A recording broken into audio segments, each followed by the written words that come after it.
ಅದು bullet ಓಡೋದಾಗಿತ್ತೆ. Bullet ಓಡೋದಾದ್ರೆ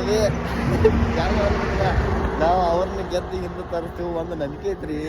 ಅವ್ರು ನಿಮ್ ಕೈಲಿ ಆಗಿದ್ರೆ 100% ನಂಬಿಕೆ ಇರ್ಬೇಕ್ರಿ ನಮ್ದಾಗ. ನಾವ್ ಅವ್ರ ಸೋಲ್ ನಮ್ ಗಾಡಿ ಹೋಗೋದ 110 ಸ್ಪೀಡ್ ಓಡ್ಸಕತ್ರ ಅವ್ರು ಗೊತ್ತೈತದ. ನಾವು ಸೈಡ್ ತೆಗ್ಯಾರ ಗೊತ್ತಾದ್ರೆ ನಾವು ಭಾಳ ಕೆಟ್ಟ ಓಡ್ಸಕತ್ರ ಅವ್ರು. ಅದ್ರೂ ಮುಂದೆ ಏನಾಯ್ತು, ಅಲ್ಲಿ ರೋಡ್ ಮಾಡಿದಾರು ಒಂದ್ ಸ್ವಲ್ಪ ಸೈಡ್ ಇಳಿಸ್ಯಾರ. ಅವ್ರ ಸೈಡ್ ಇಳಿಸಿರು, ಬಸ್ ಟ್ರಕ್ ಅಡ್ಡ ಬಂದು ಅವ್ ಬರೋ ನಾವೀಗ ಸೈಡ್ ತಗೋದು. ನಮ್ಗೆ ಕಾಂಪಿಟೇಷನ್ ಅಂತ ಬರ್ತಂದ್ರೆ ಅವ್ರು ಹೋಗ್ಬೇಕಾಗಿತ್ತಪ್ಪ ಮುಂದೆ. ನಾವು ಹಂಗೆ ಹೋಗ್ಬೇಕಾಗಿತ್ತು. ಕರೆ ನಾವು ಅವ್ರನ್ನೇ ಸೋಲ್ಸ. ನಮ್ ಗಾಡಿ ಸಣ್ಣದಪ್ಪ, ಬುಲೆಟ್ ಗಾಡಿ. ಅವರು XUV 700 ಮತ್ತು ಇನೋವಾ ಇಷ್ಟ. ಬಾಬಾ ಅದಕ್ಕೆ ಏನ್ ಹೇಳೋದನ್ನು ಪಾಂಡರ್ದಿ ಶರ್ತಿ ಅವ್ ಬಿಟ್ರಂದ್ರೆ ಗಾಡಿಗಳು ಅದು ಅಂದ್ಮೇಲೆ ನಮಗೆ ಹಿಂದೆ ಬಿತ್ತಂದ್ರೆ ನಾವು ಸೋತು ಆತ ಅಂದಂಗ ಅಲ್ಲ.